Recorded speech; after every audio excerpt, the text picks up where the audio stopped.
طيب، أعوذ بالله من الشيطان الرجيم. بسم الله الرحمن الرحيم. الحمد لله رب العالمين. الحمد لله الذي خلقنا وكان له أن لا يخلقنا، والحمد لله الذي خلقنا بشرا وكان له أن يخلقنا حجارة أو شجرة، والحمد لله الذي هدانا إليه وكان له أن يضلنا ويدخلنا النار.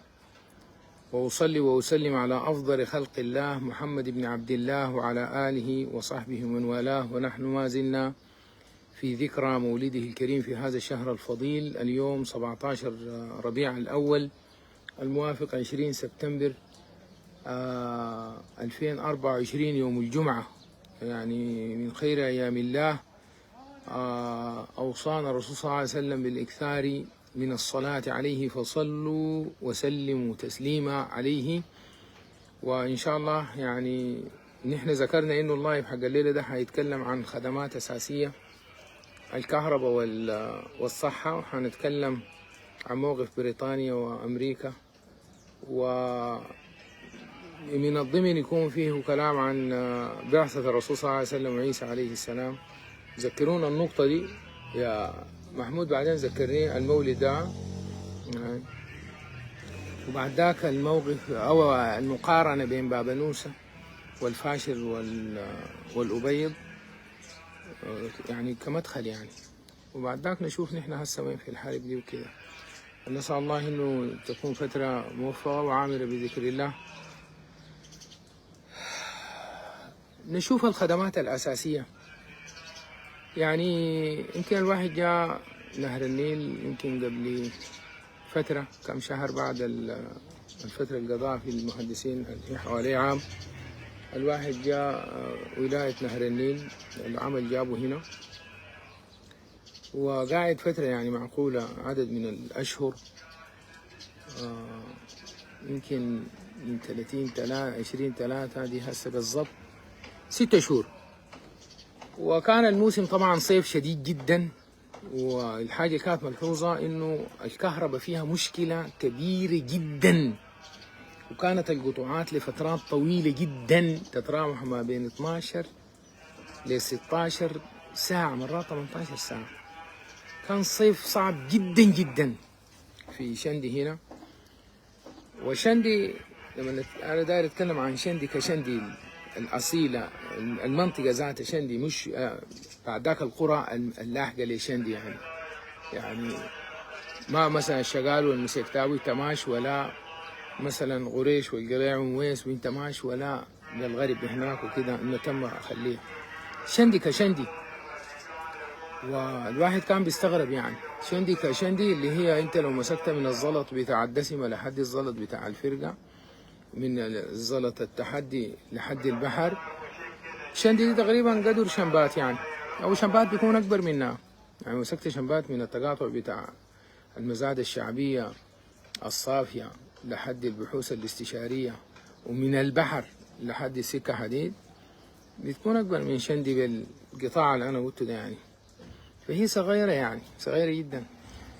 ويمكن قبل الأحداث بتاعت حرب الكرامة دي كان يعني ما كان فيها سكان زي ما عرفنا من أهلها، يعني ما كان فيها سكان بالمعنى، يعني سكانها حرفيا بضعة آلاف يعني، وما فيها نشاط تجاري كده بالمعنى. يعني زي ما بيقولوا أهل ذاته منه سوق شندي ده حده الساعة 12، الناس بيجوا من الغرب بيتسوقوا الصباح 11:30، الساعة 12 الناس بيكونوا رجعوا. بعد ذاك المدينة تقريبا بعد الظهر بتكون فاضي، يعني السوق بيكون فاضي. فده كان حجم اللود اللي فيها وكده يعني. وبعد حدثت حرب الكرامة دي اللي هي هسه تقريبا 1.5 سنة ولا حاجة كده إلا قليلة، نزحوا ناس كتار لشندي، يعني نزحوا كتار شندي. نخلي بتاع البوكس ده لأنه شايف رزقه، الميكروفون لا في الأحياء يعني. طيب، فهي صغيرة، فكانت فيها مشكلة كهرباء كبيرة. نرجع للموضوع. قاموا طلبوا محول كبير 100 ميجا بايت. هم عندهم واحد برا هناك في المحطة التحويلية الجاية من الخط الكبير خالص من مروي، قدامي كان فيها 42 و50 أظن. قاموا شالوا ال40 ودوه أظن أبو حمد، وجابوا لهم واحد 100، بقى عندهم 150.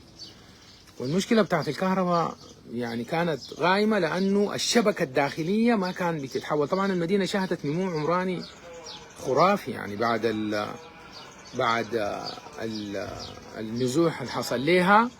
كل المربعات دي قامت فيها مباني جديده، بالاضافه لانه حتى المباني القايمه بقى نوع من الاستثمار للمواطنين، يعني انه بيوتهم ذات البيت بيقسموها على 2 و3 عشان الايجار يعني. ففعلا اللود شويه زاد وكده في المربعات دي، ويومي انت بتشوف في بيت قايم جديد وكده. فقالوا الشبكه الداخليه كانت فيها مشكله، فهم محتاجين محولات، فجابوا لهم المحول الكبير ابو 100، والناس كانوا متعلقين بامل انه ما يتربط بتتحل المشكله. برضه استمرت شويه، اتحلت يمكن للمدن بالغرب والمتمه وكده. بعد ذاك جابوا لهم محولات الصغيره، محولات اصغر شويه بدون تفاصيل فنيه زي ما طلبوها جابوها لهم. وبالتالي مفروض تكون المساله بتاعت الكهرباء دي استقرت، وفي فعلا اخذت لها فتره استقرت. لكن الزول اللي قاعد في المدينه خلال الاسبوعين 3 اللي فاتت بيلاحظ الاتي: انه بقى في قطوعات بتاعت كهرباء اول شيء ما مبرمجه، يعني ما في زول طلع للمواطنين يتكلم قال نحن حنبرمج قطعات الكهرباء، ما مبرمجه نهائي، ما بتقدر تظبط فيها برنامجك. يعني الناس في ظروف زي دي عنده ثلاجه بيحاول يظبط اكله عشان الناس ما عندها طاقه تشتري، ما بتقدر انت تبرمج، انت ما في برنامج، ما مبرمجه تماما. نمره واحد. 2 في اليوم الواحد عده مرات، انا شاهد على العصر، ما قاعد اقول كلام ساكت، يعني يقطعوها الصباح وما معروف عدد الساعات كم، مرة تقطع 4 ساعات، مرة تقطع 6 ساعات، مرة تقطع 8 ساعات، وتقطع في اليوم عدة مرات. تقطع الصباح، تجي الظهر شوية، تاني تقطع العصر، تاني تجي شوية بالليل، تاني تقطع. الكلام ده لأي زول قاعد في شندي بيكون لاحظ الكلام ده. ما في برمجة واضحة، في تقطع، في انقطاع للتيار الكهربي في اليوم الواحد كم مرة.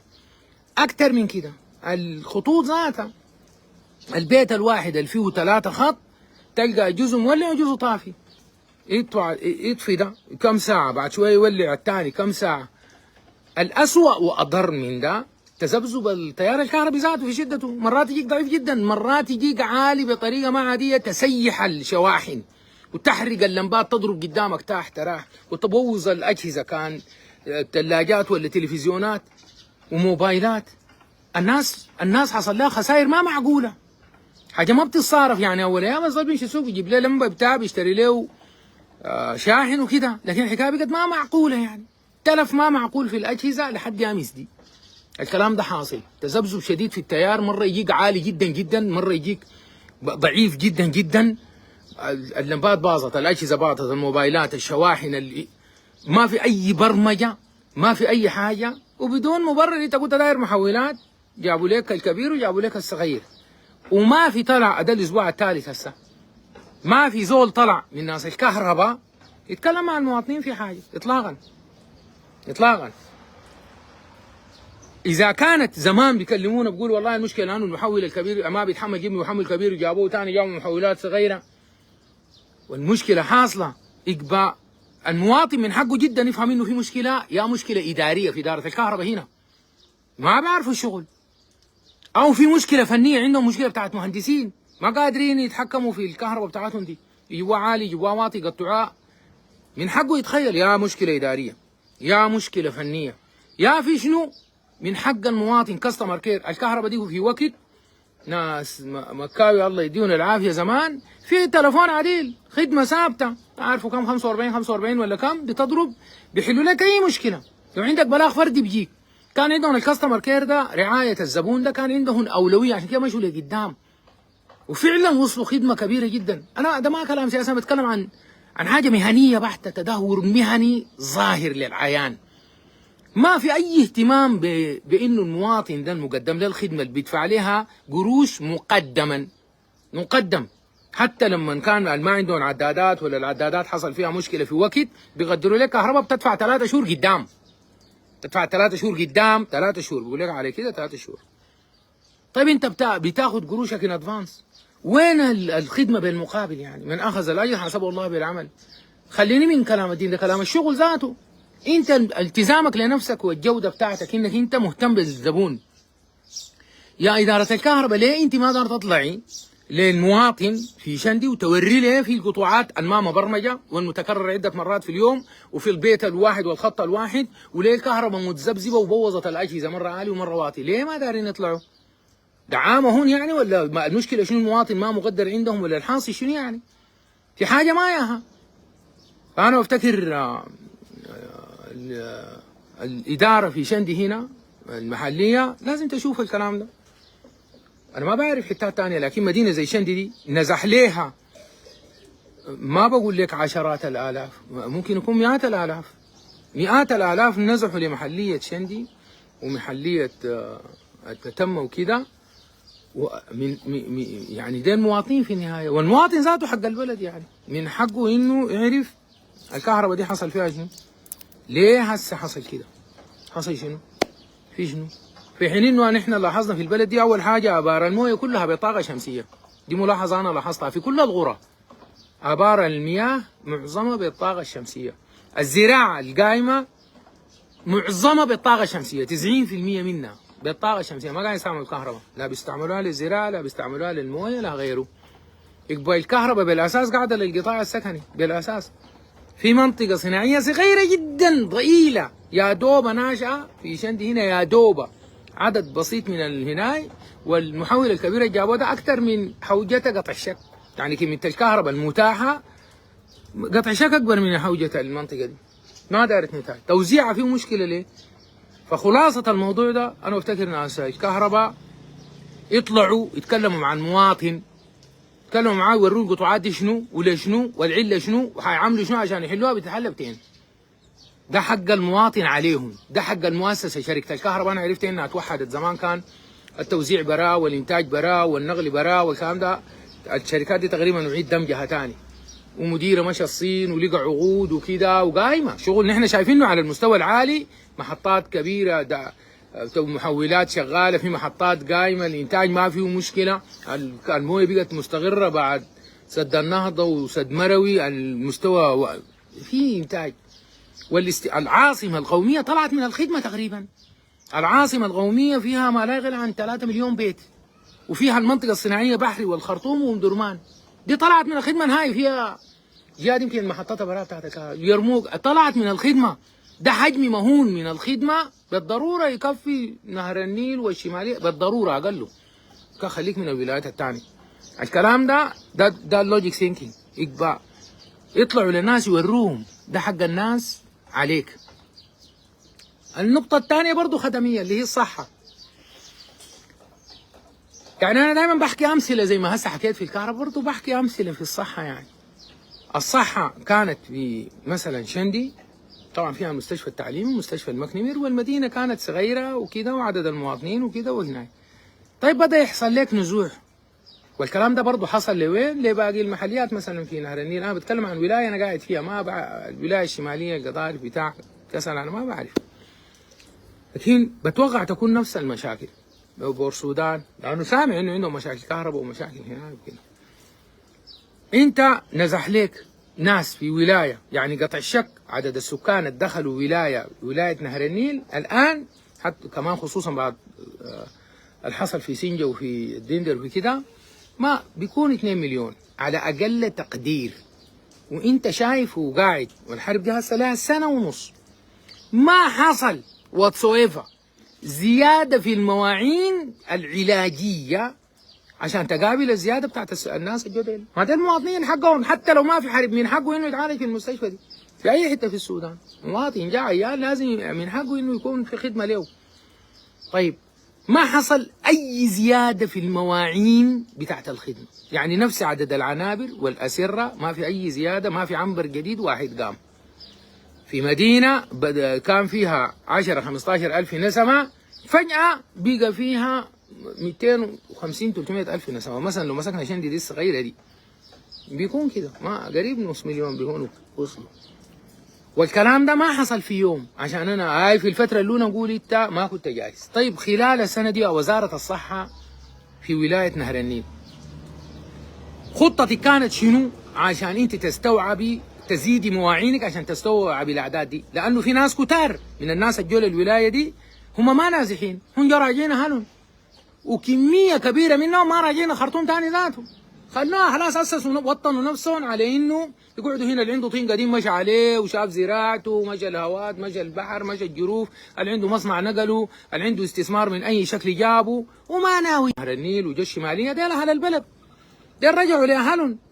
الكلام ده صح بنسبه 80 75 80%. يبقى الناس اللي حيكونوا قاعدين والولايه عارفه الكلام. يبقى انت عملت شنو خلال السنه ونص دي عشان انت تزيد المواعين لتستقبل مواطنينك ديل؟ صفر، ما في اي حاجه. ايوه استقبلتهم في مراكز بتاعت ايواء، عملت مدارس، جبت الداخليات، عملت خيم، عملت بتاع، استقبلتهم كمواطنين. طيب المواطنين ديل ما عندهم حاجات يوميه زي ما عندهم حاجه الاكل والشراب. الصحه بالنسبه لك مشكله كبيره جدا، لان الناس ديل لو عيوا ده البردن الحقيقي، ده العبء الحقيقي عليك انت.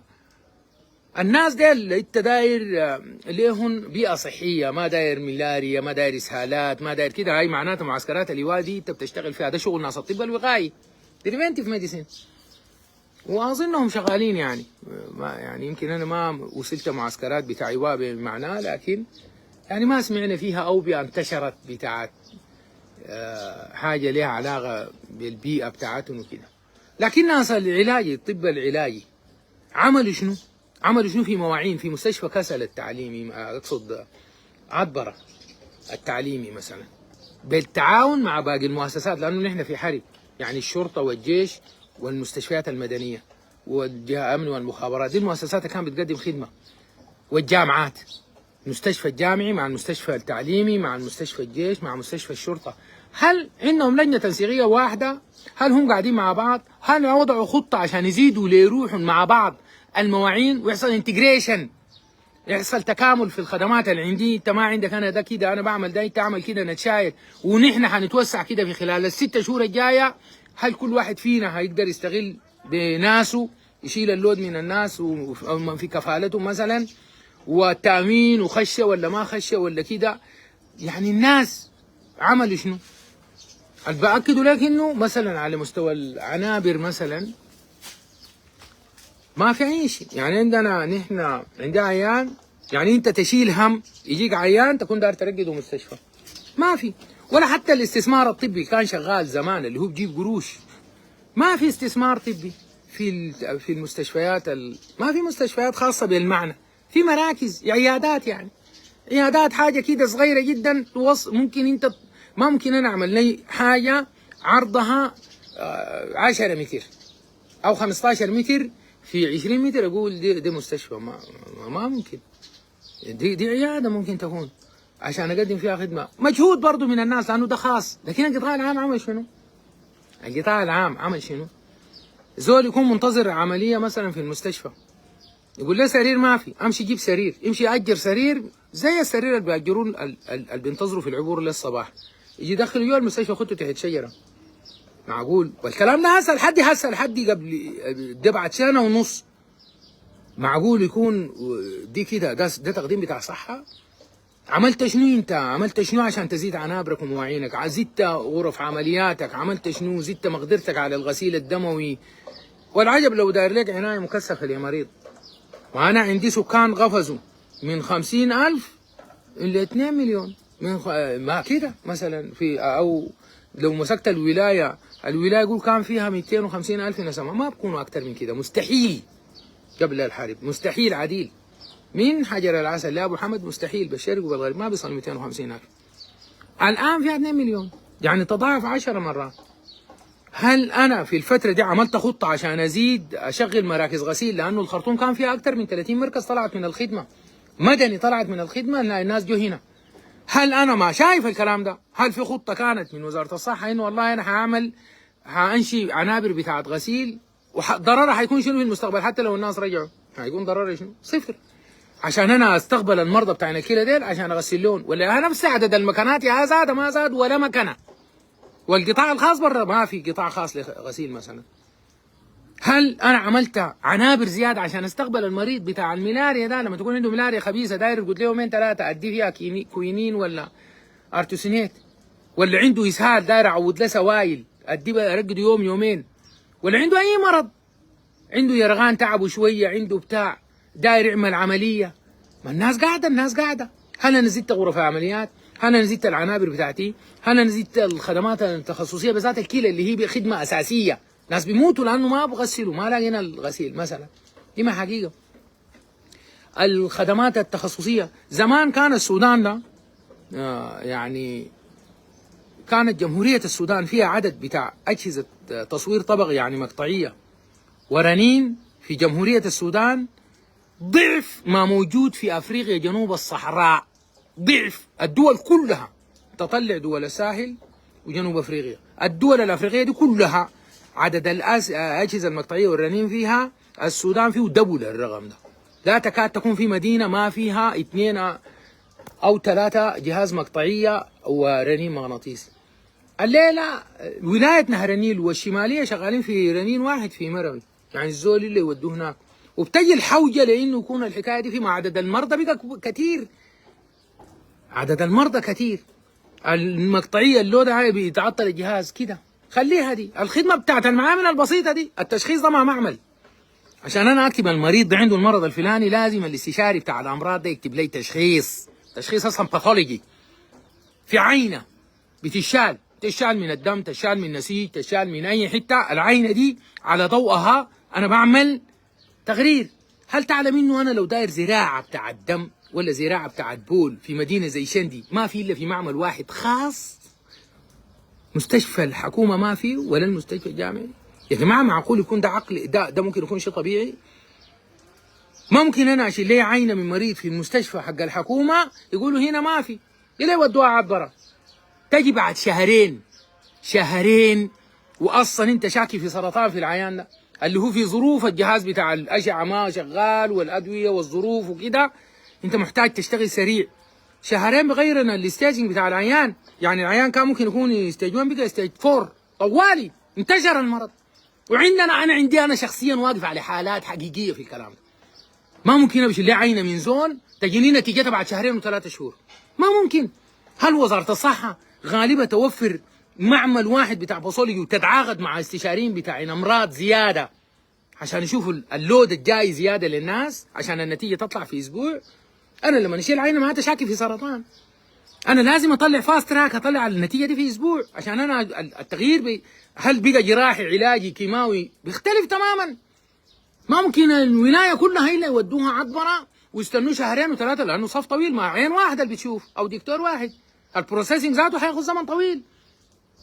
هل الولايه بتاعت الصحه خدت في بالها انه والله مع اللود ده انا اطور المعمل بتاع مستشفى شندي التعليمي بحيث انه يشتغلوا عيناتهم كلها قبل ويعملوا زراعاتهم ويعملوا الباثولوجي والمايكرو والكيمستري وكله يكون فل ويشتغلوا يغيموا بيزاتهم وعقد لهم مع دكاتره جداد حتى لو ما عينت بوظيفه دكاتره ما نزحوا. بلد مليانه كميه الاطباء جو شندي مهوله وجو عطبره مهوله. يعني الاصطاف اللي كان موجود هنا من ناحيه بتاعت اطباء، من ناحيه بتاعت تقنيين في التمريض في الاشعه في الصيد، من ناحيه بتاعت صيادله، من ناحيه بتاعت اسنان، كعدد بتاع ناس مقدمين خدمه كبير. يعني شندي ده اصلا مستحيل يكون فيها اقل من 1000 طبيب، من طبيب لصيدلي لبتاع اسنان، خليك من التقنيين بتاعين الاشعه والاسنان والبصريات يعني عندك العدد ده. انت في الوزاره اذا ما دار تدي رقم وظيفي اتعاقد معاهم، اتعاقد مع دكاتره زياده وشوف وسع المواعين بتاعتك، شوف معاملك الناقصه دي تمها، لانه بسبب الكلام ده المواطن يتضرر. ما عملت شنو وزاره الصحه؟ انا ما بتكلم عن اشخاص يا جماعه، انا بتكلم عن زول عنده رؤيه، ودي اداره ازمه. نحن في ازمه، يعني انت في الظروف الطبيعيه المفروض يكون عندك باك اب واحتياطي. نحن في ازمه، هاي قلنا اول شهر 6 شهور، لكن 1.5 سنة ما في رؤيه لانه انا استوعب المواعين دي كيف واقدم خدمه للمواطن كيف. ما ممكن يا اخي عيان يكون داير سرير بتاع عنايه مكثفه، ما ممكن مدينه زي دي وفيها مستشفى تعليمي ومستشفى جامعي ما في ولا سرير. معقول انا لو المرضى المحتاجين للعنايه المكثفه مثلا لو قلت في كل 100 مريض في واحد داير عنايه، واحد، الواحد ده ما زول، وممكن يكون زول صغير ومرض قابل للبرو، عنده نيمونيا ولا عنده التهاب رئوي ولا عنده الملاريا خبيثه ولا عنده حاجه ممكن يتعالج ويمشي يرجع الحياه عادي. انا ممكن في 1% انا ما قادر اوفر له كله. يعني هسه لو في زول داير عنايه يمشي مروي، يمشي ولايه ثانيه، كله ولايه الشماليه في ظروف الشوارع بتاعت الزلط مقطعه، المطار ما شغال خدمه مدنيه، كله شغل عسكري. المريض ده حيمشي كيف؟ في زول داير عنايه معقول يصل يمرق من هنا، هو الترانسفير بتاعه جوا المستشفى مشكله، نقله جوا المشكله في المستشفى ممكن يموت من عنبر لعنبر، من عمليه عشان يخش هناك يموت في الطريق. ده انسان، ده انسان. من احياه فكانما احيا الناس جميعا، ومن قتل نفسا بغير نفس فكانما قتل الناس جميعا. ده ما كلام، هذا كلام القرآن، كلام الله. إذا أنت عندك مقدرة قول تعالوا أنا خطيت الخطة الفلانية دي، أنا رفعت التمويل ده، ما جاني قدر، ده قدر جاك، ده عملت منه كده، أنا عملت كده، خلاص أنا أبرأت ذمتي قدام الله. لكن لما يكون ما في أي فيجن لأنك توسع مواعينك تستوعب فيها المواطنين، تعمل عنابر جديدة، أنت تطور المعمل بتاعك، تطور مقدرتك التشخيصية، تزيد عدد الاستاف العامل، تتعاقد مع ناس، تشوف كده. والدولة أصلا يعني التعليم لأنه فيه مشكلة واقف. ما هي الخدمات أصلا شنو؟ الصحة نمرة واحد، والأمن. الأمن هسه شايل الأمن، الصحة، التعليم، دي الخدمات. دي الدولة أساسا المفروض تكون مسؤولة من الحاجات الثلاثة دي، الباقي ده ما مسؤولة منه كله المفروض يعملوه المواطنين لأنفسهم يعني. لكن دي في حاجة بتعمل الدولة كده. طيب هاي نحن في أزمة، خلاص أديت الأمن ده شايل، لكن ده ما بخليهم صحة الإنسان. أنا أصلا أنا بكاتل عشان شنو؟ عشان زول يعيش. ما ممكن اخلي زول مرق من هناك ما مات بالطلقه يجي يموت لي بسيفير مالاريا، عليك الله، دي ما خجله. يجي يموت بدي هيدريشن، بجفاف، دي ما خجله. ما يعني الكلام ده كيف؟ الكلام ده شنو؟ انا افتكر دايما تكلمت مع ناس الكهرباء وانهم المفروض يطلعوا يتكلموا مع المواطنين ويدوا حقه الادبي ويروه الحاصل شنو وليه. انا ما قلت لهم ادفعوا ثمن الاجهزه اللي اتعطلت دي، عوضوهم موبايلاتهم وشواحنهم وثلاجاتهم ولمباتهم، لا رغم انه المفروض تعملوا كده. الدين بيقول كده، العدل كده، لانك انت عملت حاجه انا اديتك قروش وانت ما نبهتني، قلت لي انا حاعمل وحيحصل اعمل حسابك، ما نبهتني. لكن لا، من هنا وروا الناس الحاصل شنو. وزاره الصحه في ولايه نهر النيل وغيرها من الولايات، انا ما اقدر اتكلم باسم ناس تانيين، لكن انا هنا شاهد الليله دي وانا شايف في وزاره اتكونت هسه لها شهر، المفروض يقعدوا يشوفوا مواعينهم قدر شنو، احصاءاتهم المواطنين اللي دخلوا لهم كم، انواع المرض الموجوده شنو، وده شغل الناس هناك. في انواع الامراض المنتشره شنو، واكثر حاجات بتجيب الناس المستشفى شنو، اكمل الخدمات الاساسيه في اي مستشفى رئيسي عندي، اكملها، اتعاقد مع الاستاف المطلوب، او اوفر المعامل والمقدره التشخيصيه، واعمل خطه حقيقيه لزياده المواعين في المستشفيات التعليميه والجامعيه في المحل دي، في المحل ده ازيد المواعين دي ما بتضر. والليله عندك جامعات كثيره جات بيدرسوا طلاب في المجالات الطبيه دي موجودين هنا، في جامعات خاصه وجامعات حكوميه، يعني في طلبه دايرين يتعلموا، حيتعلموا في شنو؟ يتعلموا ده هسه، ده يعلمون شنو؟ يتعلموا الغلط ولا يتعلموا الصح؟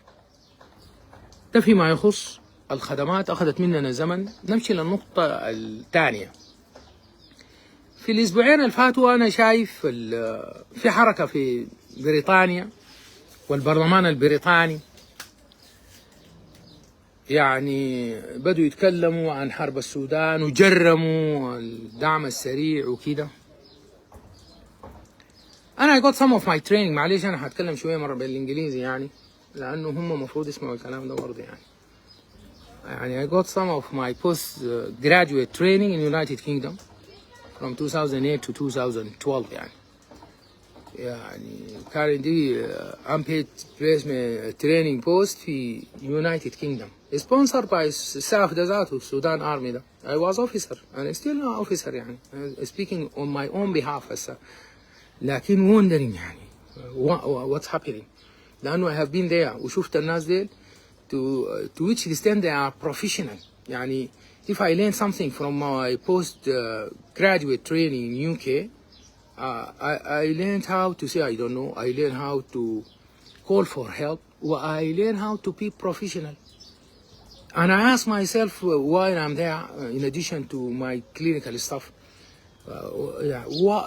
in which way Great Britain became Britain and they ruled almost the whole world? Is that by power only, or there is something else? I noticed that they are very professional and meticulous in details. and they put system and they keep auditing it. And that inspired me to write a book under the name of The Way to Renaissance of Our Nation, slogan how to be the best nation, Sudan part 1, and it's published. They inspired me. They actually, in this period, changed my mindset 100%. And my way of thinking and approaching things completely became different from previously. And I myself and almost all of the Sudanese, despite that Sudan was a colony of United Kingdom, but Sudanese people, they do respect Great Britain. And at a time, it's an ambition of every Sudanese to have some time in Great Britain, education-wise or training-wise or anything. It's an ambition. And they do respect English people because they show some respect to Sudanese people. From this army, Sudan Army, this SAF, which is fighting now, because Great Britain founded the Sudan Defense Force. And they have bargain. If they fight alongside with them in the World War II, they will give Sudan independence. And that happens. Sudan Defense Forces had a pivotal role in the war in Eastern Sudan against Italians and against Germans in North Africa, Alamein battle with Montgomery. And because of this commitment, they offer Sudanese their independence peacefully, without anything. So they founded Sudan Defense Forces, and Sudan Army actually is a copy of British Army. Code-wise, discipline-wise, everything. So the British knows well what is Sudan Armed Forces, how much it's professional and how much is well structured, because it's the same code. It's the same code, everything. And they offered me this training post as a lot of my colleagues, and I came back here. And we do respect British, this is no doubt. But I was observing the behavior of Great Britain towards Sudan, especially after the change of December. And I was asking myself, what's happening? Through their behavior, I'm going to mention some examples. They actually look at us as a completely independent nation, and their advice is just like a senior brother or advisor, or they still have some colonial mentality, or what's happening, or they are not concerned at all. I was concerned. Obviously, they are concerned. And they have the ambassador here, the first ambassador after the changes, Mr. Irfan Sadiq, who attended the time where the agreement between South people in the change in December. They went to the army yard, and they asked the army to change, and the army displaced the General Bashir, and even Abnaf himself declined when he felt that the people don't like him. And Burhan, his successor, also declined with General Abdel Maruf. And Burhan came to this position, Commander-in-Chief for Sudan Army, or General Commander, because of pure military seniority. That's it, simply. And they have agreement with people, between the South and people, change and liberation forces. The revolution people at that time, and they have this agreement. The ambassador, Mr. Irfan Sadiq, make like a project. It's actually mandate ruling, new mandate ruling, like the same one done for Palestine by British at the time. Project, full project, signed by Prime Minister without the knowledge of their partner, which is the army, on the back of SAF itself and his commander. They don't know, and they send it to UN, and the army intelligence know that from New York. And it was very strange. If the British do respect Sudanese people and do respect the SAF, which were founded before by them, why they do things behind him and no answer? They just simply withdraw our funds. They withdrew our funds and they replaced him by Mr. Giles, who is a British diplomat and speaks Arabic. Again, it was very surprising to me because I was in UK. I know how British people think and how they do respect others. He is a diplomat. He came in a speech in front of British embassy and he threatened the army. Really threatening the army and the commander-in-chief, Mr. Burhan himself, in front of the army. And I was very surprised. How can he do that? How professionally for a diplomat to get out of his diplomatic code and speak in a country towards the sovereignty of that country and the leader of Sovereignty Council, who was a leader by constitution, agreed to transition constitution. And I asked myself later on, I think like last month there is a lot of demonstrations from British against some other immigrants, and police suppressed that demonstration. And His Majesty King Charles himself praised the police for this job. If the Sudanese ambassador at that time went out in front of Sudanese embassy and he asked His Majesty not to do that and the police not to do that, was this appropriate? Was that be acceptable to you? How come a diplomat can do this and no one say anything? That was really surprising to me. How can it's not compatible with the British thinking, which I learned, and I have been there for 2 years. And then they just withdraw this ambassador, and now they assign new special envoy to Sudan in the last week. He introduced himself in a video to Sudanese people in English. Mr. Giles was speaking Arabic, which is a very good point, at least. He sent his message to Sudanese people in English, and he will be to Africa in a special mission for Sudan. He introduced himself as diplomat. This came after discussion, which I have a chance to listen to some parliament discussion, that they are now criminalizing the RSF. Lord, I think Nicholas Ben's talks was very clear that RSF committed a lot of crimes, and the SAF and the people moved to where SAF is there, Sudan Armed Forces, and seek refuge there and everything, and the SAF is definitely committed a lot of crimes, and he speak frankly, to be honest. My first question, why such thing came very late, despite some British non-official press like Times and Guardian talked about the RSF crimes and this war a long time ago, to be honest. But this discussion not come in a real place like the last weeks in the parliament, for example. Why is this delay? Why I keep silent this long time? Why? It was not understandable. If they are really concerned about Sudan people, and they are,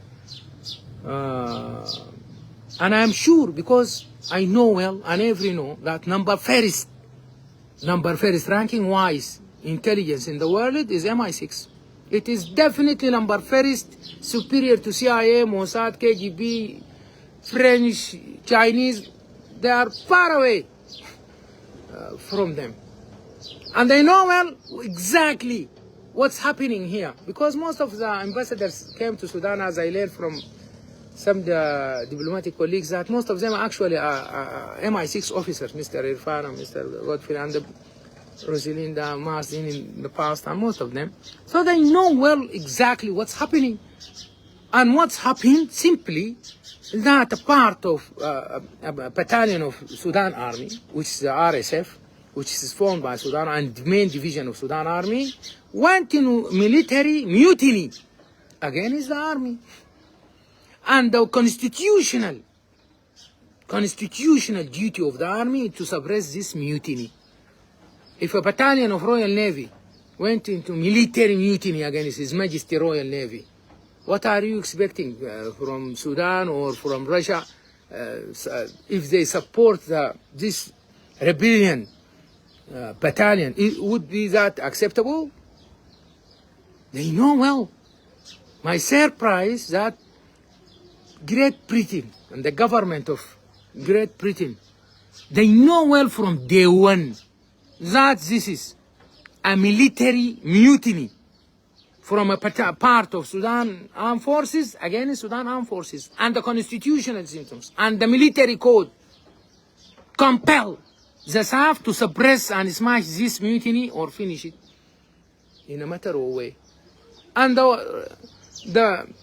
by this way, the rational thinking or the rational decision from day one will be supporting SAF against this mutiny.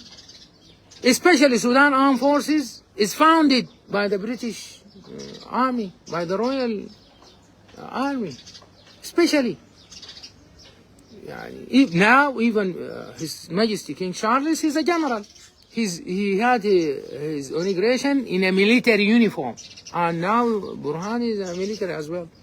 The difference between Burhan and His Majesty, this is the only where and we didn't follow the British code, that to reach the right diagnosis. If you reach the right diagnosis, you will prescribe the right prescription and right treatment, and the patient will cure. So diagnosis, they said it, the Lord Nicholas Benz said the diagnosis. This is a military mutiny against SAF, and SAF doing his job.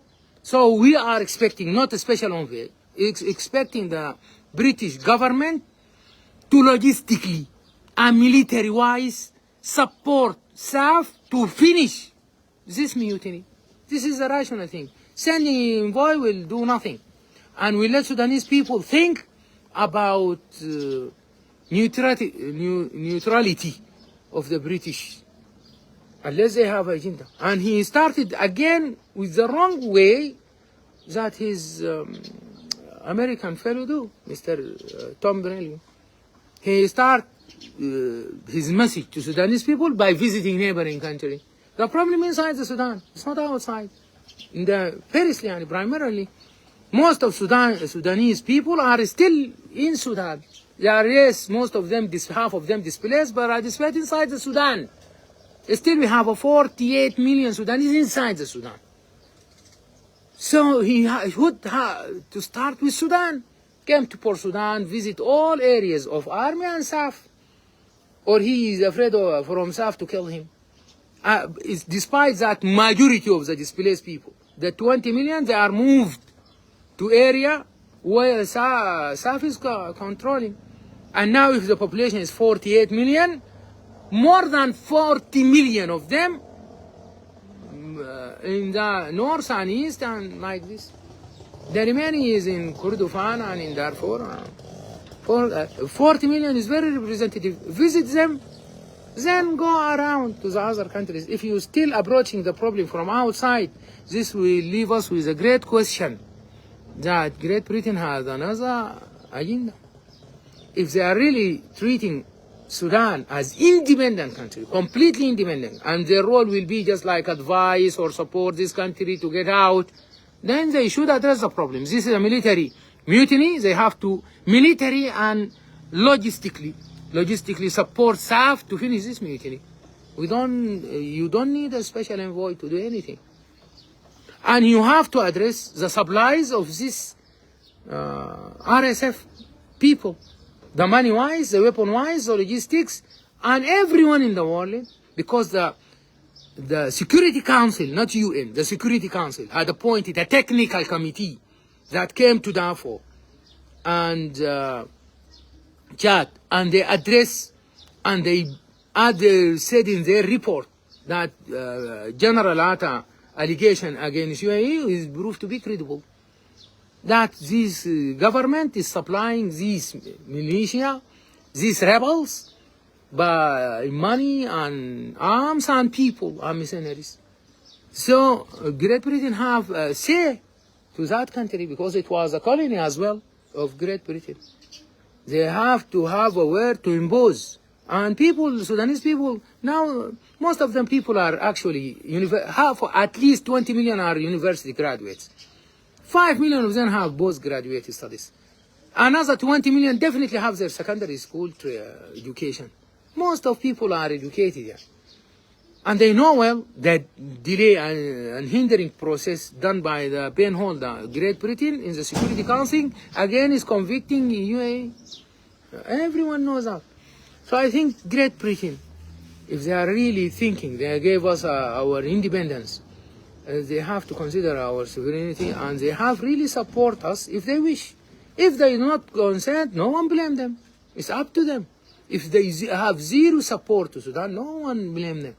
But not to support others. At least you stand in a neutral, remain like that. Otherwise, if you do something else, you are going to destroy the bright image of Great Britain in the mindset of Sudanese people. This image is shaking a lot now. I tell you, it's shaking. Because what people went through from atrocities and suffering is beyond description. Beyond description, completely is unprecedented in the history. Completely unprecedented. They lose everything. Number first, their dignity. Number first, their dignity. And as you know, Sudanese people, they have their dignity ways, edges over their properties, like houses, cars, money, nothing to them.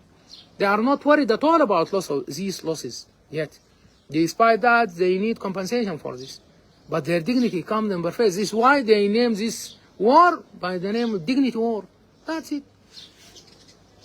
So I think it is wise for Great Britain to keep the pride image of Great Britain in Sudanese mind by really doing the right thing, which they know well.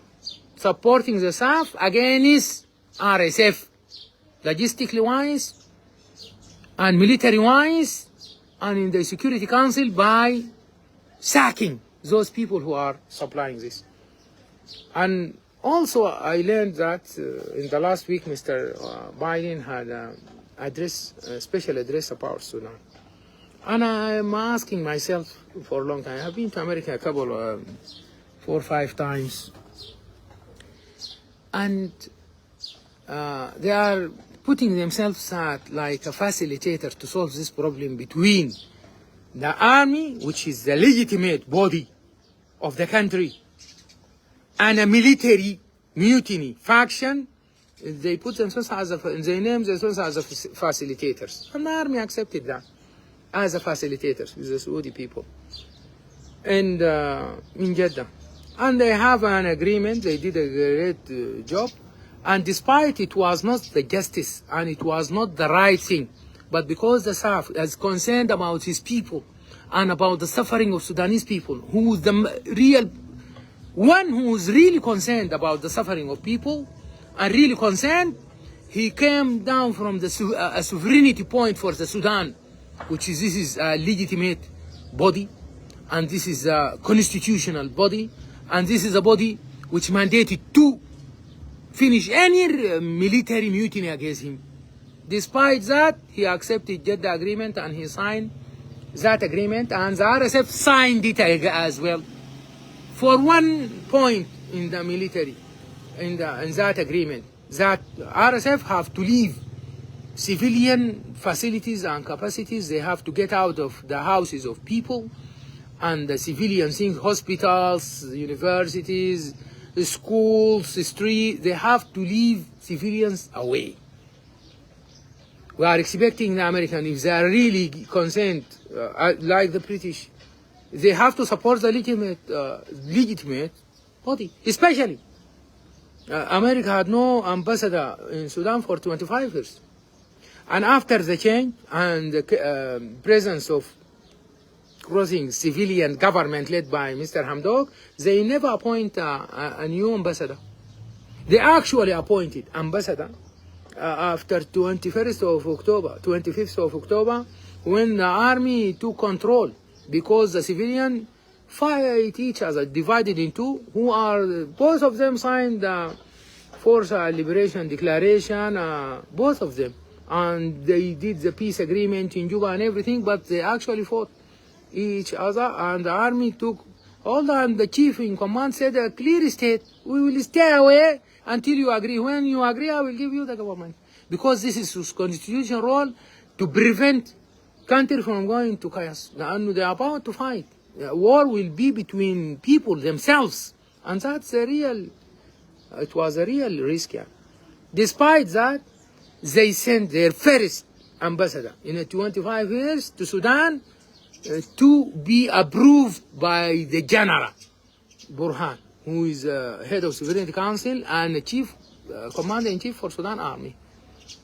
By his uniform in a Republican palace, he presented his papers and approved by him. This is the first ambassador, Mr. Godfrey.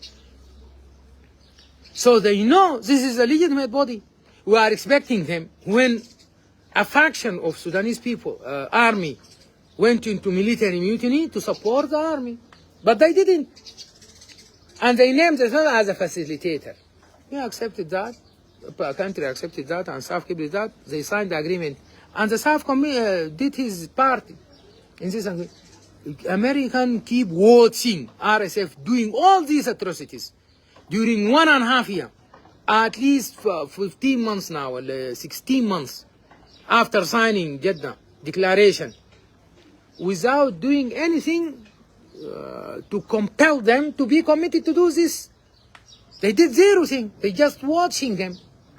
And instead they are actually blaming the army and put them into equal level. As Lord Nicholas Bett, they are not equalizing army, SAF and RSF is wrong. They know that. They're still dealing with them as an equal. They are not equal. This is a legitimate army, and this is a military mutiny against them.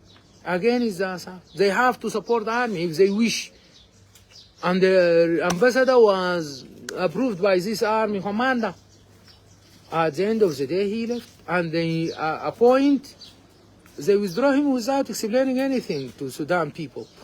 They are not talking to people. And they make a special envoy, Mr. Tom Brillo, a special envoy for Sudan. And now he is almost 8 or 9 months being appointed. I am not sure about that. For a long time now, he never visited Sudan a single time. A single time. He wandering about in countries, even with the scarcity of Sudanese community. Even after displacement, he went to Uganda, he went to Kenya, he went to Ethiopia. He went to Egypt, where there is a Sudanese community before war, around 4 million. And after displacement, around 5 million now in Egypt. He never talked to them. He never went at all or asked British, Egyptian government to talk to Sudanese community represented in a public place or anything, a representative sample. He just meet what he want to win, not the Sudanese. And he never visited Sudan, where is still 48 million, according to him. That's Sudanese people, around 50 million. And the UN numbers, 1.8 are refugees outside the country. So we have 48 million inside Sudan. And as he is facilitator, that means he had, and he mentioned that he had a say on RSF in Geneva. They committed themselves in Jeddah and in Geneva to respect and to protect people. So he can visit where RSF controlling areas and where SAF is controlling. He can visit if he wish. And he come to visit to Bor Sudan, Kasar el-Gadarif, Shandi, Adbara, Dungula, Lubaid, Al-Fashir, Baba Nusa. Then he can go anywhere he went. Both, as he mentioned, are committed to protect him. And he can bring anyone with him to protect him. And he really asked Sudanese people in their village, the displaced. He never did that, despite his special envoy, and non-professionally, without visiting the area, the problem area, he wrote a report. Is that acceptable, professionally wise? So, still Mr. Biden talking to army and still equalizing them each other. Sudan army did his part. RSF, they are still, till yesterday, committing crimes, and they actually recorded it live stream, in a live stream matter, in media, that we did that. And they are proud of doing that. Proud of killing people, burying them alive, burning them, doing rape, live, in Facebook, live. You don't need even any evidence more. This is not a Photoshop. This is a live streaming documentation of war crimes. No way. And if I have a look to in the history of America, if they actually their interest is peace creation or peacekeeping in Sudan. Unfortunately, I didn't find a single example in the history of America since the foundation, like 250 years ago. No way. They established in this current America by eradication and ethnic cleansing of the Indians, complete eradication, almost 99% of that, the owners of the land, and they stay on it. And they actually, their experience in Vietnam is known to everyone. The experience in Iraq is known to anyone. They never created peace. They actually created problem and deepening actually division of Iraq on religious faction based more than anything. For example, we saw their trials in Syria, in Yemen, in Libya.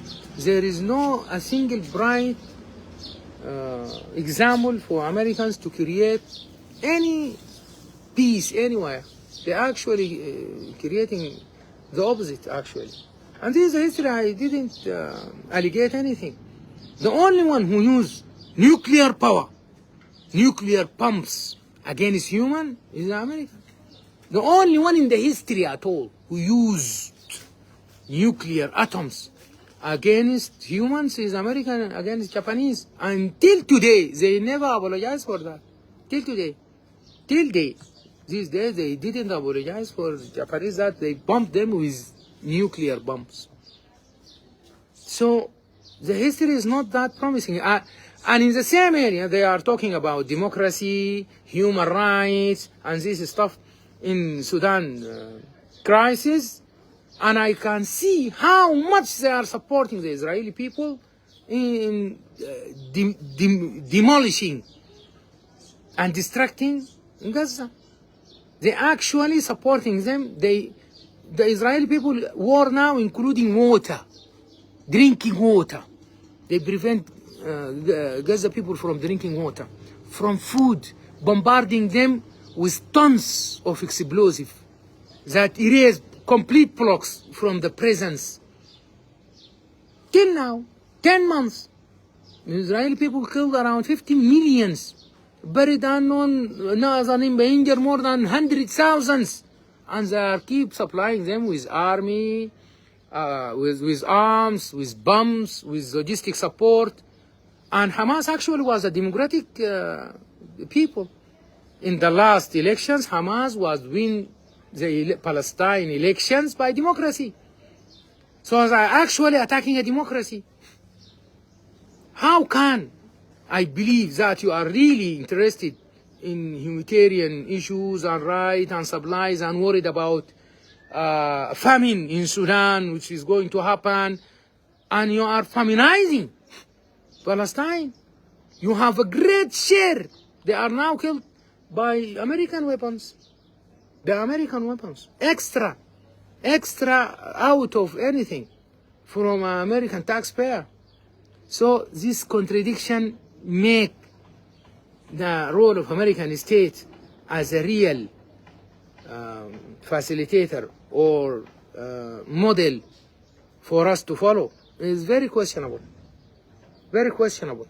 They're actually supporting RSF because they see their atrocities and they do zero effort to prevent them from doing that, or even to compel them to do their own commitment, which they signed it.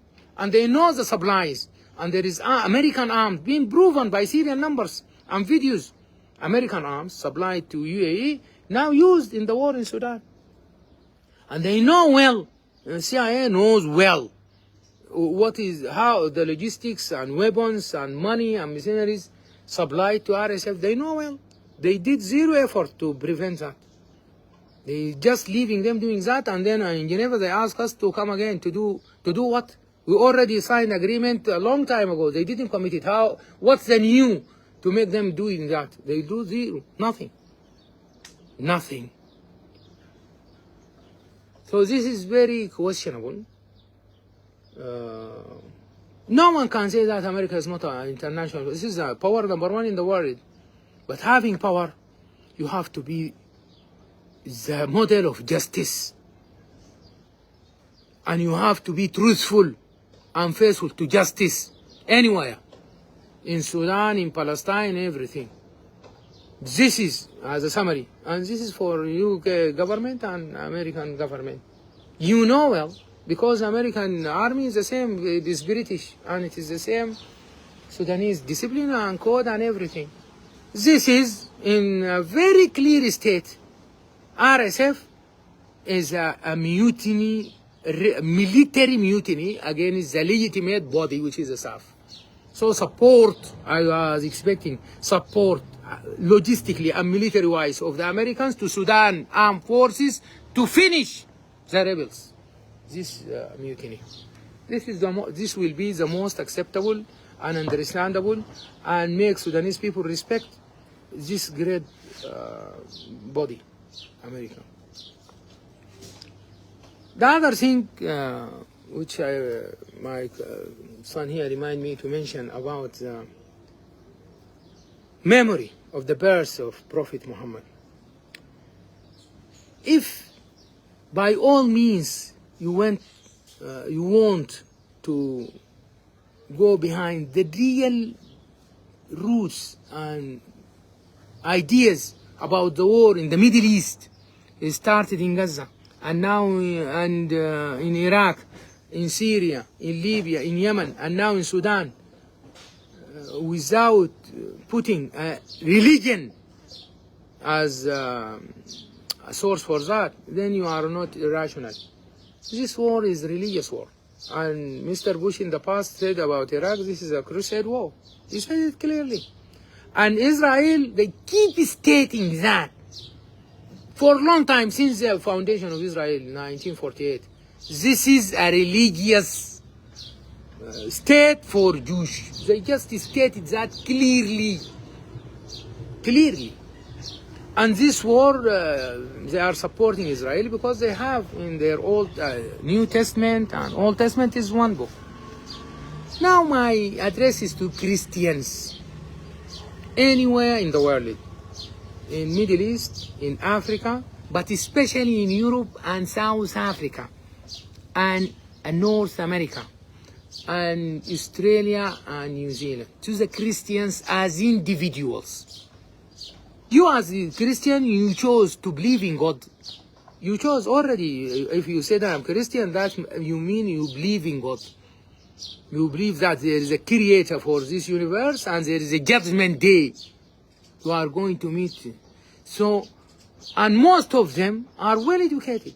So if you choose something and you are convinced inside this is the right thing, you have to be sure that you follow the right guidance to God. The right one, not to go astray or to follow something fake. Fake. So you, as a Christian, you have to be sure that it's Jesus Christ, peace be upon him, that you follow his Bible, gospel, this is the true gospel, and this is the true revelation by the God for. But there is great issue here. Before going on that, ask yourself, Prophet Muhammad, who was a shepherd, illiterate, he never sit to an educator or a teacher in his life. How come 14th century ago, in the middle of desert, Arabian Sahara, in area in the middle of desert, for him to talk in details about the creation of the world, how it happened, the creation of human beings from the beginning, and the details of creation of human beings intrauterine, the details of his stages, for example, the details of the astronomy, the details of seas, physics, chemistry, astronomy, agriculture, arts, about details of the prophet sequence and their missions. How come he can know that unless the same source who sent Noah and Abraham and Moses and Jesus and Solomon and David and all prophets, the same source reveals the same thing. This is why you find something in commons in Quran and in Gospel. You find something in commons. Most of the major events are mentioned in both. How Prophet Muhammad learned that? I ask you as a Christians who choose to be to the right thing, to believe in God. Well, to do that as a scientist, you have to be sure what is the authenticated version. Is it the Quran, which is really authenticated, or Gospel? Well, if you go to Gospel, the Old Testament and New Testament, the written one who's here, they are actually written in different language, not the Hebrew, not the language of Jesus himself was not speaking English. Jesus himself was speaking Hebrew. He's one of the Israeli prophets, the last Israeli prophet till now. Thousands of prophets being sent to Israel people, the son of Jacob, descendants of Jacob. Most of the prophets mentioned in the Quran, they actually 25 of them, 4 of them is only Arab. The others are descended, and all the others are descended not of from Israel through Isaac and Jacob and so. Muhammad is the only one is the descendants of Ishmael. Okay, so Jesus, these books are not written. There is no a single version of Gospel or Old Testament now available to people in Hebrew. No one, no Torah, no actual Bible. Okay, and most of these Bibles are actually written by priests and saints. The first one, 325 years after the death of Christ, Jesus being on him, after meeting. Not at the time of Jesus, not at all. And it's narration. And in the history you find someone who protests against this Bible and wrote their own Bible and they call themselves Protestants. They write their own Bible. And this is why there is so many Bibles. How come all these are revelation of God? Are you sure these are the true words of God? Are you sure? Are you sure that Jesus is the Son of God or he is a messenger of God? What do you believe? How come a God need a son? The God who create everything by the word be. B and E, be. Only 2 letters. He can create everything. What is his need to have a son? How come he had a son and he had no wife? Do you think Mary was the wife of God? And the son is the outcome of sexual intercourse between man and woman. Do you think God have a sexual intercourse with Mary? Do you believe that? How come you say that he is the son? How come you put the Creator at the same level of creatures like Holy Spirit, peace be upon him, Gabriel and Jesus, who is eating food and drinking water. How come? This question, any Christian have to ask himself. Look at the amount of thousand contradictions inside these Old and New Testaments, because they are written by man and modified, so many modifications, and a lot of things being hidden and changed, and new things being written by humans. There is a lot of human input in these Bibles, a lot of human input. For example, if you ask a Christian, he will come out with the 10 Commandments, only 10 Commandments. You find in the Old Testament, prophets committed adultery and drinking alcohol and theft and everything, and fighting the Lord himself. How come? Common sense. Now, there is only one version of Quran. Only one version. The same Quran revealed to Muhammad, and it's been written and kept in the chest of people and the heart of people. The same version is the version found now today. If you read Quran, you read the same Quran that revealed to Muhammad at that time. The same words. You might find different 7 or 10 narrations. This is accents of Arab. Accents. It's not new Quran. It's the same Quran. Actually intensifying the meaning and clarifying the meaning more than anything. But the Quran words are the same. There is only one version. There is no Quran of Muhammad and Quran of Umar and Quran of Abu Bakr and Quran of Khalid ibn Walid and Quran of Salah ad-Din. There is no such Qurans. There is no Qurans of Bukhari or Muslim or Tirmidhi or Malik. There is no Quran of Abu Hanifa. There is no Quran like Luga, Matta, Yohanna. It's not like that. Revelation of God like this. And he clearly mentioned in Quran that in the past, he asked priests to keep his words, but actually they modified it and hide it.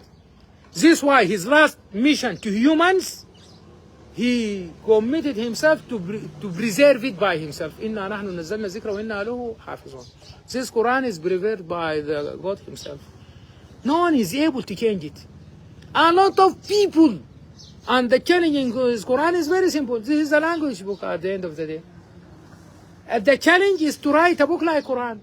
If you are not able to write a book for like Quran, write 10 surahs. 10 surahs. One verse. He challenged them to write one verse. And he asked humans and demons and everything to gather together to write something like Quran. This challenge is there. قل لو اجتمعت الإنس والجن على أن يأتوا بمثل هذا القرآن لا يأتون بمثله ولو كان بعضهم لبعض ظهيرا. This challenge is going. I myself, Tariq, if there is anyone who wrote a Quran mimicking the real Quran, I will disbelieve in Muhammad. No one is able to do that in the history. And now, the challenge is there. Gather all universities. Harvard, John Hopkins, Oxford, Leeds, UCL, any universities in the world. Gather together, gather the demons with you to write a verse or surah of Quran. Is that challenge difficult? Is that challenge difficult to this degree? It is difficult because this is a God verse. No one will write something like that.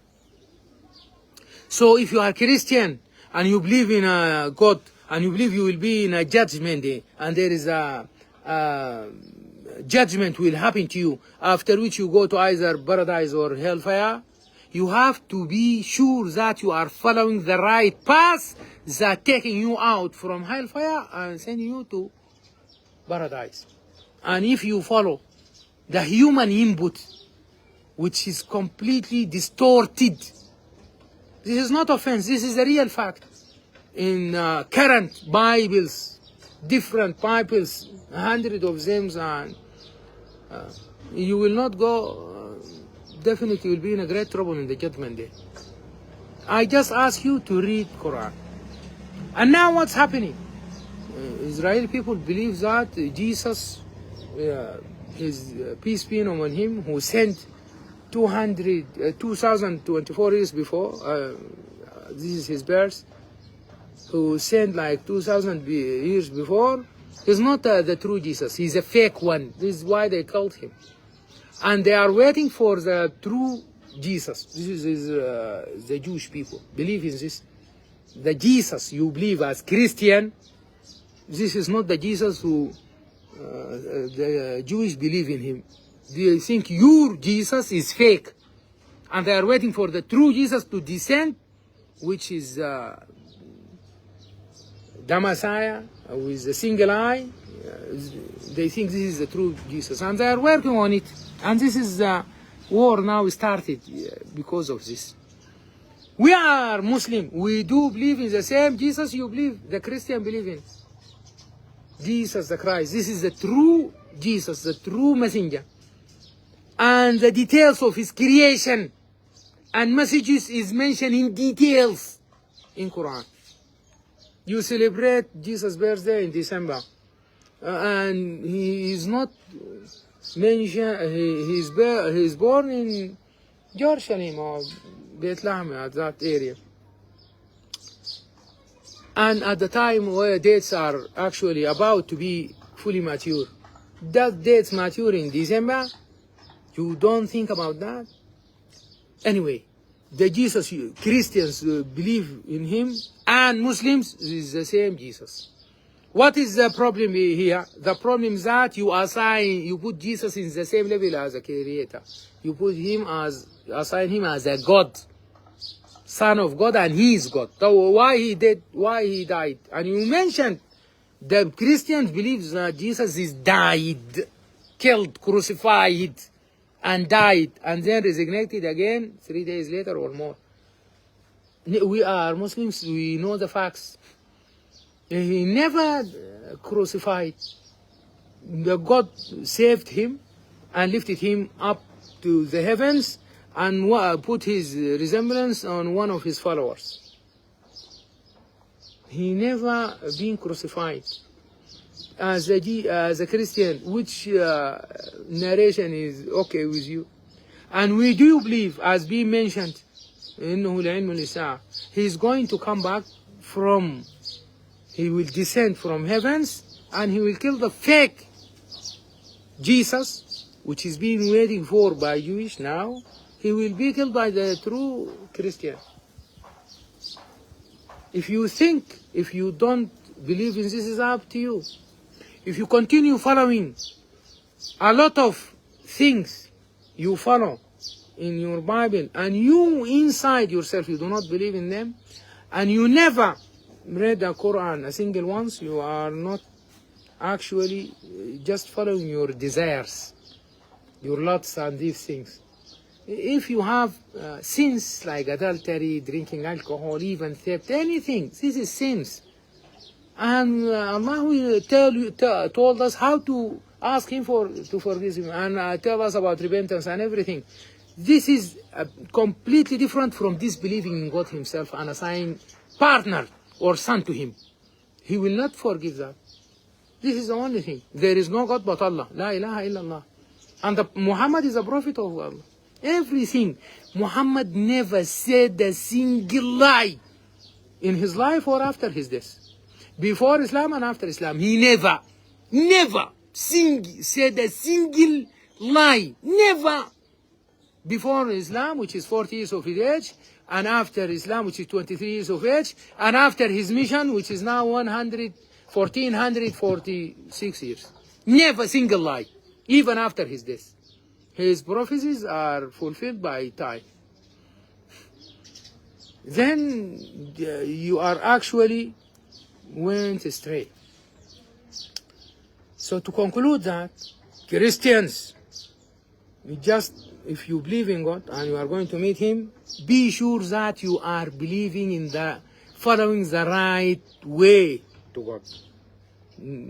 These books between your hands are actually faked. A lot of things added to them. A lot of them erased from them, hidden from them, written by human. Human input is very, very much there. You just find a smell of divine revelation. And in comparison to Quran, the Quran is pure revelation of God. There is zero single human input in Quran. Zero. Muhammad was illiterate. He's a shepherd in the middle of desert, never been taught or said to educator or priest or magician or anything. He's a God shepherd in the middle of that. This why this word is revealed to him, and he never said I am a God. Jesus himself, he never said I am God. Never. He never said I am a son of God. They just told you something else. And he came to sacrifice himself. This is not, the messenger role is to tell you the right and wrong. Is to tell you the path to God. He's not sacrificing himself for you at all. He may ask God to forgive you, but he's not sacrificing himself. All prophets, they are actually seeking refuge of Allah by their own selves, including Abraham, Moses, all the great prophets. No one have nothing. لا يشفع أحد عنده إلا بإذنه. ما في. Prophet Muhammad said, no one will go inside the paradise unless Allah mercy him. They said to him, even you, Prophet Muhammad, he said, even myself, unless Allah mercy me. You are humans, we are humans, and the Creator is not a human. Gospel and other angels are creatures of God. Demons are creatures created by God, like other creatures. And by faking this, they fake a lot of things. A lot of things. They lied a very big lies. And they are now facing it. Because they put a title, bright title about human rights, wars about human rights, justice, and things, and now they are breaching them in Israel, now in Palestine. They put these things and they fail because they are actually doing the against.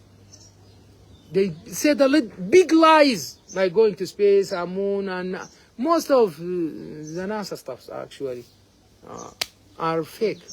This is not another debate. We don't want to go in it. So they base their thing on lies. As a Christ, look for the truth to save your own neck. No one will help you. Not your mother, not your father, not your brother, not your prophet himself, except Muhammad.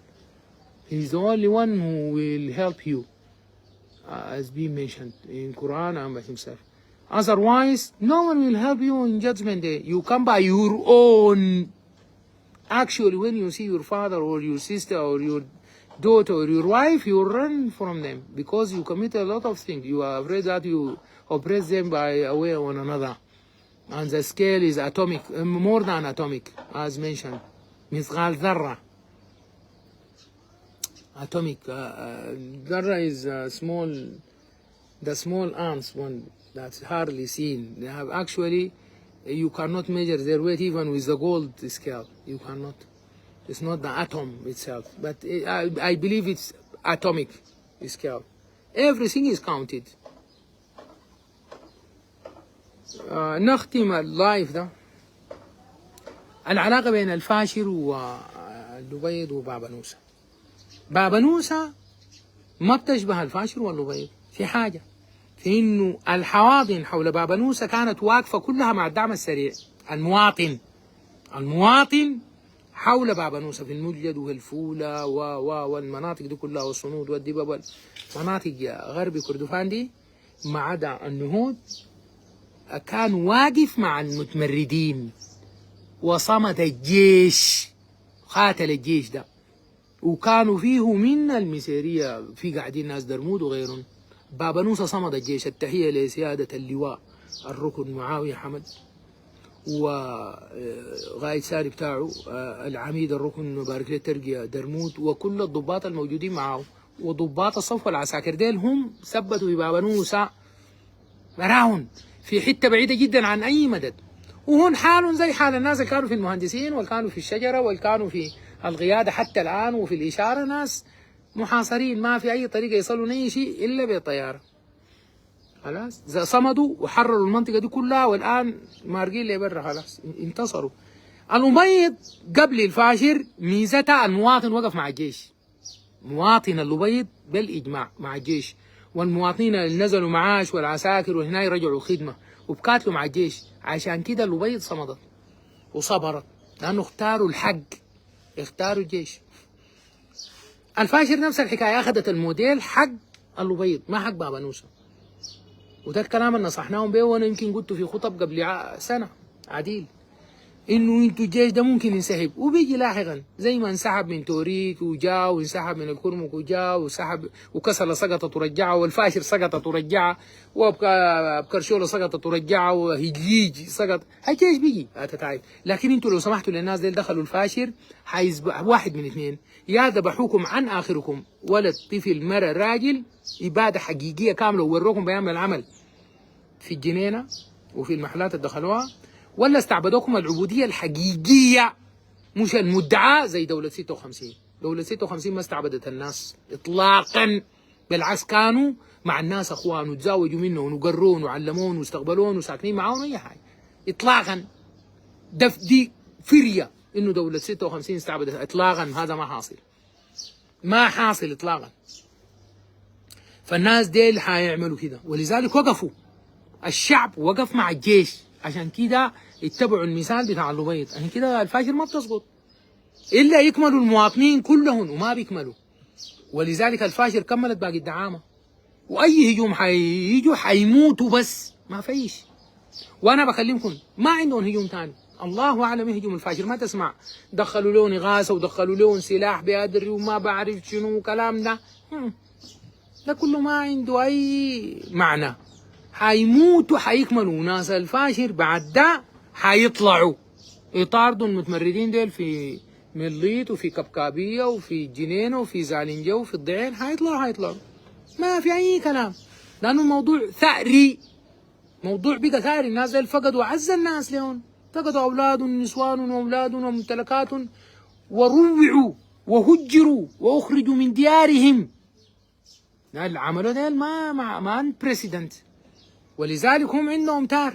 وانا الكلام ده قلته قبل كده، الحواضن بتاعت المتمردين ديل من القبائل اللي في المنطقه دي اذا ما تابت الى الله بيعرضوا نفسهم للفناء، وحيجي وقت ما يلقوا محل غير الشيخ موسى هلال، لانه من الاول كلامه واضح، واقف مع الدوله وجيش الدوله، ما حيلقوا محل الجوله الا يمشوا لموسى هلال، الا يمشوا مستريحه، غير كده حيفنوا على اخرهم.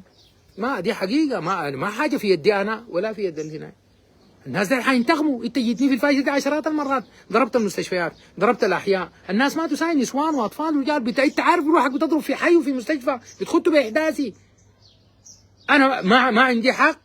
ومن قتل مظلوما فقد جعلنا لوليه فلا يسرف في القتل انه كان منصورا. وده الكلام اللي انا قلته برضه في خطب كثيره قبل كم شهر، انه لما ربنا يمكنكم من الناس اعدلوا، ما تسرفوا في القتل، وما تاخذوا زول بريء بجريرة زول ما ارتكب جرم.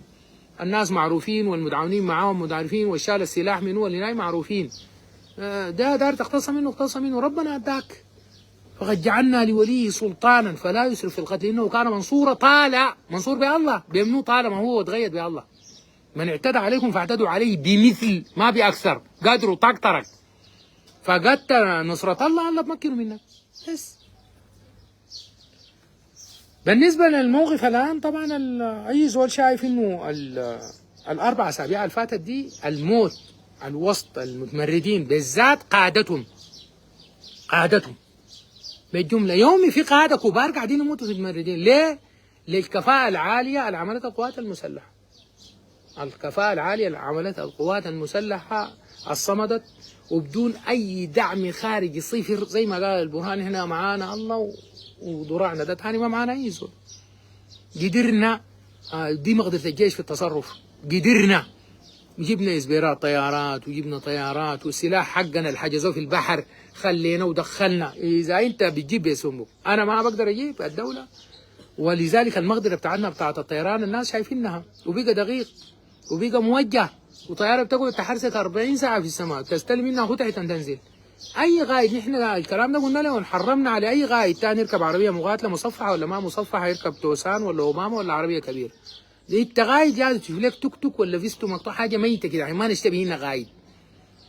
أي زول في الدعامة دي اللي حيركب له عربية ظاهرة أكسنت يمشي طوالي، كلهم حيموتوا من غير ما الجاي ذاته يجي بيكراعوا. لما نخش نحن الخرطوم والجزيره وهنا ما حنلقى اي دعامي، وده الحاصل هسه. يقول لك المصر ما حيفضل زول يشيل بندقيه من الدعامه.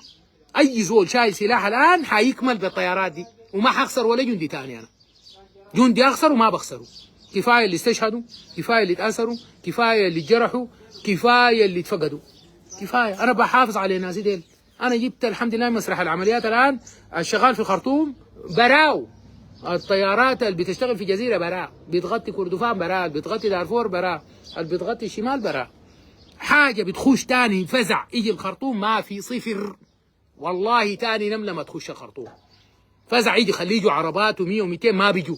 هم زادوا مفضل منهم. يجوا من وين؟ من الداخل. ما كلهم القبائل حقتهم مشت بور السودان. الهبانيه مشوا، الحوازمه مشوا، المسيريه مشوا، الرزاقات مشوا، ما في حواضن ثاني. اي زول داير يتهور يجي خرطوم خلي له شارع فاتح. واللي في الخرطوم ما بيمرق. ما تقول لي صلحوا جبل اولي ما بيمرق. المسافه من الخرطوم عشان تمشي محلها لك طويله. الطياره اسرع منك. ما في زول بيمرق من هنا. ولا في عربيه ثانيه اتنهبت ولا حاجه اتنهبت حتمرق من محلها، لا في الخرطوم لا في الجزيره ولا في حيمرق. ما تقول لي جلحه ولا جبريل ولا ده، ما في زول حيمرق. ده قرار اخذته القوات المسلحه خلاص. نزل تدمير القائد العام قال دم يتدمر انتهى الموضوع. ما في ولا حنكاتلك ذاته. نحن لما نجي ما حنلقاك الا نلقى الجثث بتاكل فيها الكلاب بس. بيفضلوا المتعاونين. بيفضلوا منو؟ المتعاونين بس. المتعاونين مصير الدعوانه. قلت برو غريزه بدت، وكل زول متعاون موجود اسمه ومحله والشغل اللي اشتغلوا مصور ومستندات والشهود مناهل معاه. ويمكن ما يستنوا الجاي ذاته يجي ياخذ غصاص براهم بيتموا. بني غريزه بدت مع الحرب دي. المتعاون حيكون مصير الدعامي. تركب عربيه مع الدعامي ده او شغال مع الدعامي بيجيك الصاروخ. ما داير اي اثنين ثلاثه. ما بني غريزه بدت. او وضعت السلاح؟ ما وضعنا السلاح. نحن بني غريزه البلد دي لازم نصلمها نظيف للشعب السوداني، نظيفه من اي متمرد او متعاون مع متمرد او مرتزق. ما في مرتزق خش السودان يطلع انتهى خلاص. ما يرجع حاله. ما عنده اهل سوق، عنده اهل جينا. هو شغال يقتل الناس بالقروش. ده مش وين يرجع يعني؟ هيرجع جنوب السودان ولا اثيوبيا ولا افريقيا الوسطى ولا النيجر؟ اللي بيستقبلوا منه ما هو ده اللي بيقتل بالقروش. ممكن يقتل هداك. ما في زول حيرجع ثاني ان شاء الله.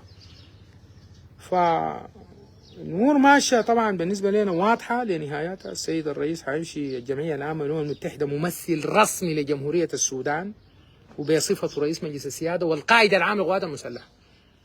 الرئيس الامريكي داير يقابله على هامش الحاجات دي يقابله. اي زول داير يقابله، لكن الكلام واضح. انا الجهه الرسميه الشرعيه وده المتمردين. تدعمني انا حبابك، دار تستمر في دعم الناس ده. احنا ما عندنا حاجه، احنا بنستمر في اللي بنسوي فيه. انت دار تدعمهم ادعمهم، لكن خلاص فقدت الشعب السوداني وفقدت ارض السودان للابد. And this is a clear message to American government and UK government. They are worried about Sudanese government and staff approaching Russia and China. You left them without option. أنا as army responsible for my country. I have by law of UN, international law, to find the ways and weapons to fight any rebellion movement, any military mutiny, to preserve my country.